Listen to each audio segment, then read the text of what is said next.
Nie je žiadne tajomstvo, že najznámejšie spoločnosti ako napríklad aj McDonald's, Nike, Adidas alebo IKEA míňajú miliardy dolárov ročne na to, aby nám poblasnili hlavu a zmanipulovali našu psychológiu. Používajú rôzne triky, techniky a spôsoby, aby sme mali pocit, že ich produkty nám prinesú radosť novinkou od Figara alebo pohodlie. Dokonalý relax na pohodlnej sedačke. Hovoria napríklad, s nami budete súčasťou našej komunity. We're a company that focuses on connecting people. Značky ako také sa snažia skovávať svoje naozajstné úmysly pod rôznymi reklamami, pod rôznymi sloganmi, aby predali viac. Takže v podstate ich slovo, každý ich obrázok, každé ich video je presne otestovaná a optimalizovaná tak, aby sme kupovali viac a viac. Čím viac som ponorený v marketingu, tak tým viac vidím do hĺbky, aké je to sofistikované a aké to celé je. Je síce pekné mať novú košelu, tričko alebo značkové topánky, no na druhej strane podľa štatistiky ročne my vyhodíme vyše 9 miliónov tón oblečenia. Firmy nám môžu tvrdiť, že ich poslaním je robiť svet lepším. Lidl na ceste k lepšiemu zajtrajšku. Ale buďme si reálne úprimní. Toto je len to, čo chcú, aby sme počuli.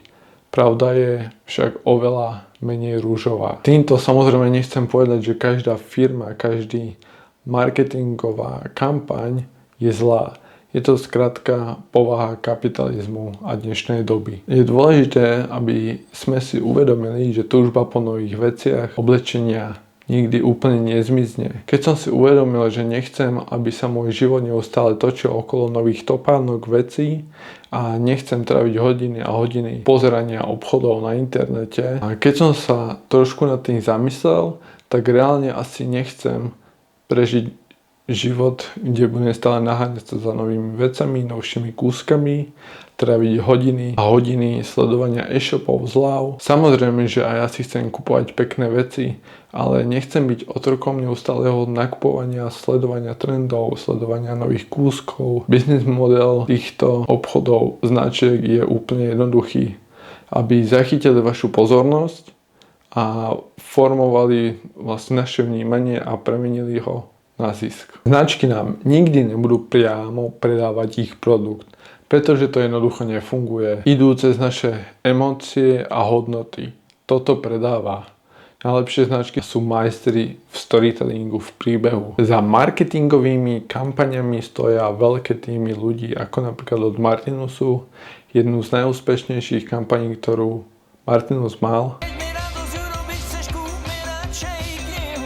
Kúpmi radšej knihu. Vlastne kampaň využíva chytlavú hudbu od Mekyho, kúpmi radšej knihu. Vlastne táto kampaň chcela upozorniť na hodnotu kníh ako darčeka. Posolstvo v podstate bolo jasné. Nekupuj zbytočné darčeky, ale kúpmi radšej knihu, čo ma poteší a má to zmysel. Reklama v podstate je vtipná, hudba je veľmi chytlavá a spája akoby predvianočnú atmosféru. Z prieskumu vlastne vyplývalo, že 7 z 10 Slovákov súhlasila s tým, že knihy sú najobľúbenejší vianočný darček. Podobne aj reklamy o autách nám nikdy nebudú hovoriť o spotrebe, bezpečnosti alebo ako často by sme mali meniť nejaký komponent, ale ukazujú nám slobodu, úspech. Buď ochotný posúvať svoje hranice.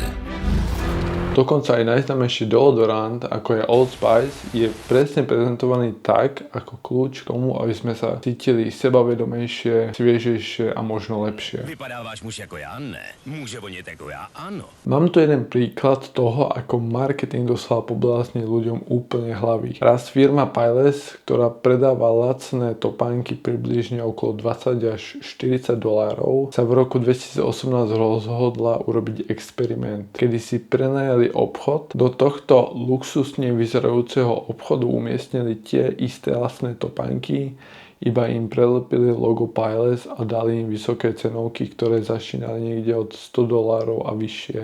A pekne ich vystavili a pekne podsvietili, aby vyzerali luxusne. Potom pozvali kopec ľudí, kopec influencerov. Vlastne stalo sa to, že ľudia si mysleli, že tie topánky sú naozaj luxusné. V rozhovoroch, ktoré s nimi robili ľudia, ich chválili ich kvalitu, design. quality, high fashion. It's taking your shoe game like up to the next level. It's like very, European, very, upscale. Aj to, ako sa v nich cítia. A dokonca ich za tie vysoké ceny aj kupovali. Za pár hodín obchod zarobil kopec peňazí. Na konci Payless prezradil naozajstnú pravdu, čo za tým všetkým skovával. No way. You've got to be kidding me. A ľudia si mysleli, že topánky sú naozaj luxusné, že sú vyrábané z luxusných materiálov. V rozhovoroch, ktoré dávali reportérom, ich chválili dizajn, ako aj kvalitu, taktiež ako sa v nich cítia. Týmto celým vlastne značka Payless ukázala, že keď produkt vyzerá luxusne a rozpráva doselný storytelling, teda príbeh, tak ľudia často tomu môžu uveriť a môžu si mysleť, že produkt je hodnotnejší, aj keď môže byť rovnaký, poprípade lacnejší. Vlastne táto firma Payless iba ukázala, ako my ľudia veríme značkám a cenám a v praxi predali úplne obyčajné topánky za $100 v domnienke, že ľudia kupujú luxus. Marketing je doslova, že všade prítomne okolo nás a ovplyvňuje nás na dennej báze. Má množstvo podôb a sú rôzne typy marketingu, ako je napríklad klasický marketing, televízne spoty, rôzne rádiové spoty, tlačová reklama, noviny, časopisy, katalógy, billboardy, online marketing, napríklad blogy, články, sociálne siete, B2B marketing, B2C marketing, influencer marketing, social media marketing, a týchto podôb je množstvo. Raz sme mali školenie v Bratislave s manažérkou ohľadom madrací, kde sme si rozoberali rôzne druhy madracov, aby sme to vedeli dobre povedať zákazníkom, aby sme to vedeli predať. Hovorila nám, že raz bola na školení priamo, kde sa vyrábali tieto madrace a samozrejme, že mala množstvo otázok a jedna z otázok zamierila aj na vlastne vrchný vzor poťahu madraca. Že aký to má vlastne význam. Keďže kokosové vlákno má nejaký význam, pamäťové pena má nejaký význam, tak sa spýtala aj na toto. Tá osoba, ktorá to vytvárala, nevedela jej s určitosťou povedať, na čo to je, a iba povedala, že je to marketing. Čiže veľa vecí, čo vidíme na produktoch, nemusí mať vždy nejakú funkciu. Teraz si predstav, že máš dva identické páry topánok rovnakého materiálu, iba s tým rozdielom, že jeden pár má logo Nike, ktoré by si reálne zobral. Ja som si na 99% istý, že by si zobral tie s logom Nike.